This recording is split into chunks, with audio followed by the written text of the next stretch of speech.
évêque. J'ai déjà été ici en Louise, je crois, en 2002. J'ai dispensé quelques enseignements de théologie morale au théologat de frère mineur de franciscain. Mais depuis que je suis devenu évêque, et surtout cardinal, c'est la première fois. Ça, c'est une parenthèse. Si je suis là, c'est à l'invitation de mon frère qui est ici, Monseigneur Richard Kazali, votre évêque, qui organise une semaine sociale. Et c'est cette semaine sociale qui nous a mobilisés pour venir. En plus de cette invitation, pour moi, c'est un peu comme une dette que j'avais à payer depuis son élection, depuis son ordination comme évêque de Kolwezi. Je n'étais pas encore venu malgré ma promesse. Alors, ce sont toutes ces raisons qui font que je sois là. Mais au-delà de la semaine sociale, c'est aussi une visite pastorale que je rends au peuple de Dieu qui est dans ce diocèse de Kolwezi.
De façon particulière, je voudrais remercier son Excellence Monseigneur Richard Kazali, votre évêque, pour l'invitation qu'il nous a adressée afin d'apporter notre contribution à ces semaines sociales qui s'ouvrent cet après-midi et dont le thème est justement foi chrétienne et engagement social.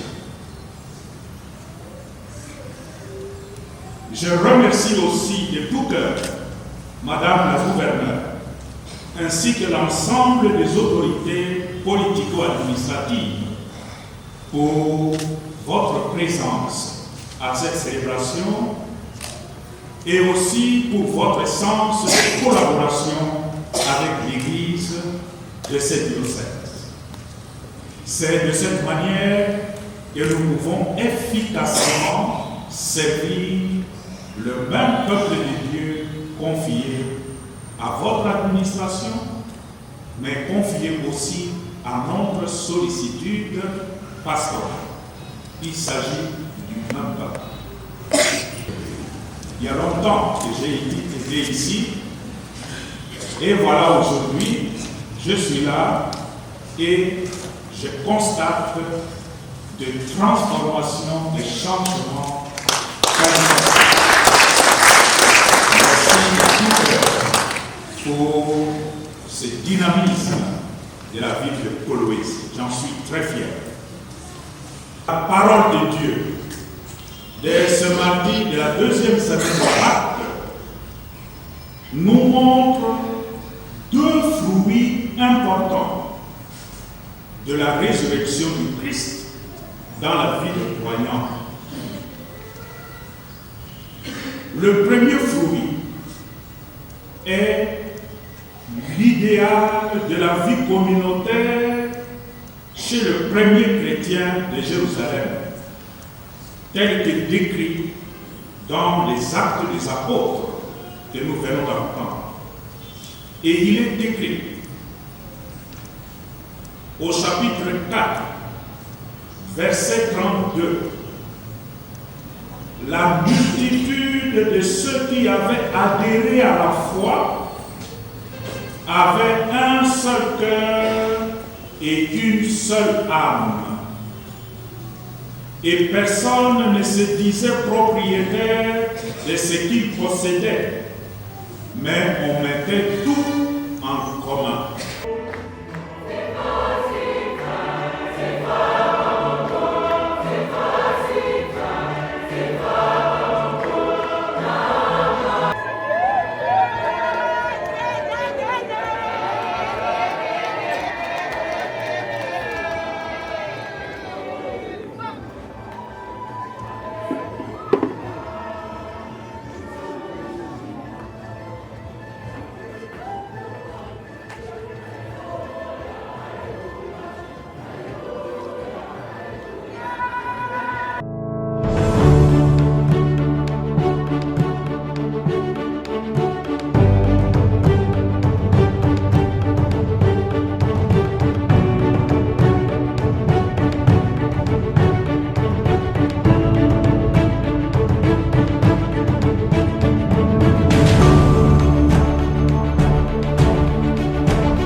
Pour votre réponse attentive à mon invitation et je vous souhaite la bienvenue à ce rendez-vous ecclésial.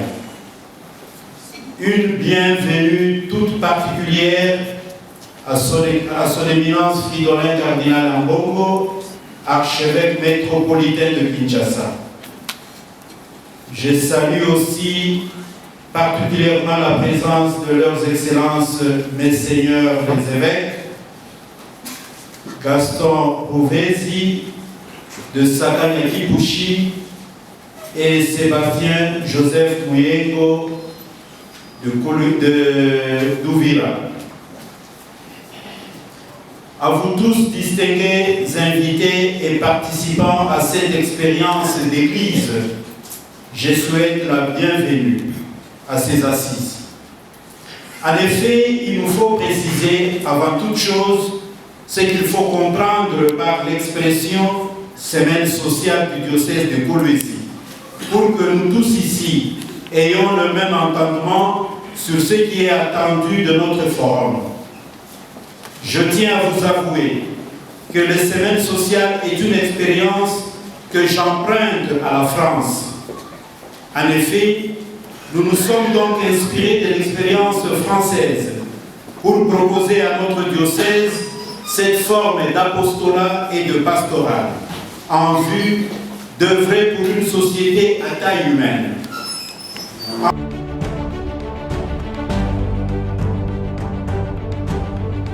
Notre communication a mis en évidence le lien étroit qui existe entre la doctrine sociale de l'Église et l'évangélisation. On ne peut pas parler d'évangélisation, la catéchisation, si on ne tient pas en compte les exigences de la mise en application de ce à quoi je crois. La doctrine sociale de l'Église prend en compte la dimension sociale, économique, politique de l'être humain à évangéliser.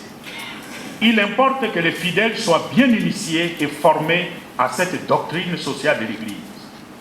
Voilà pourquoi je me réjouis que cette première édition de Semaine sociale de Kolwezi soit consacrée à cette thématique et mes souhaits, mes prières pour cette première édition, ce serait que cela devienne une tradition et que chaque année qu'on se donne rendez-vous à Kolwezi pour cette semaine sociale et qu'elle puisse contribuer abondamment et vigoureusement à une évangélisation en profondeur pour le grand bien de tout homme et de tout l'homme. Je vous remercie. Développer quelques-uns, mais le développement de tout homme créé à l'image et à la ressemblance de Dieu, pas seulement le développement sur un aspect, par exemple, économique, mais le développement de l'homme doit être un développement global. Mais vous trouverez un Quinois qui ramasse des déchets, il jette devant la maison ou dans les rigoles. Et aujourd'hui, tous les caniveaux sont bouchés. Quand il pleut, il y a inondation. Il y a inondation. Même de chez moi pour sortir, mais je traverse un lac. Mais les Quinois, au lieu de se regarder, le mot qu'on entend souvent c'est quoi? Mais président Félix, c'est allé la biso likamboyo. Donc c'est le président qui doit tout faire à notre place. C'est irresponsable. Et pourtant, à Kinshasa, on prie beaucoup. Beaucoup. Les dimanches, quand vous passez à la cité, sur toutes les avenues, il y a des églises. C'est ce qu'on appelle une foi désincarnée. Une foi qui n'a aucune prise sur le comportement social de chacun d'entre nous. Lorsque on prend position sur des questions socio-culturelles, éducation, santé, le développement de l'être humain, la foi est dans son rôle. L'Église est dans son rôle. Lorsque l'Église prend position sur des questions économiques, l'Église est dans son rôle. Lorsque l'Église prend position sur des questions politiques, l'Église est dans son rôle. Seulement que l'Église ne fait pas de la politique politicienne.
avant de partir, je voudrais de tout cœur exprimer mes sentiments de gratitude et mes remerciements.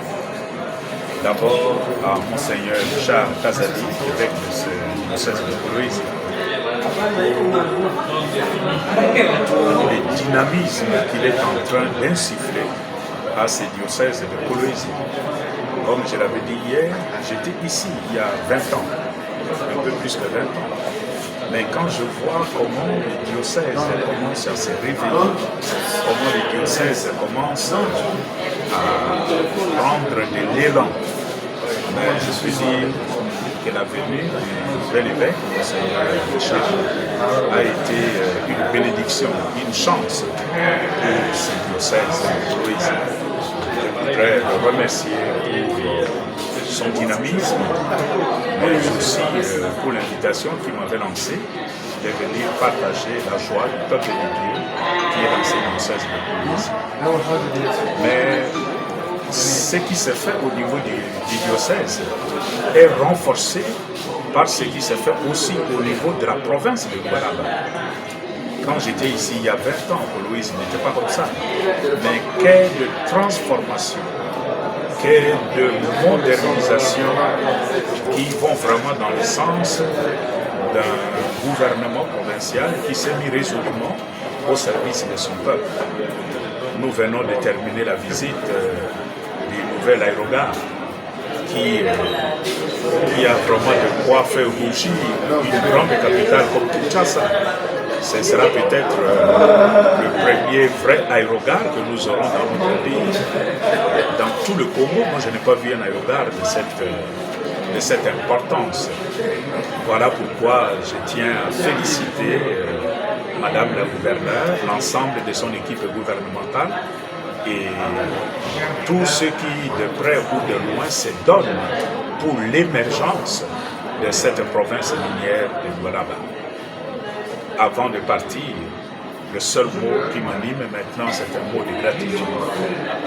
Gratitude envers Monseigneur l'évêque, gratitude envers Madame la gouverneure, gratitude à l'ensemble du peuple de Dieu pour l'accueil chaleureux dont j'ai été bénéficiaire pendant mon court séjour ici à Coloïse.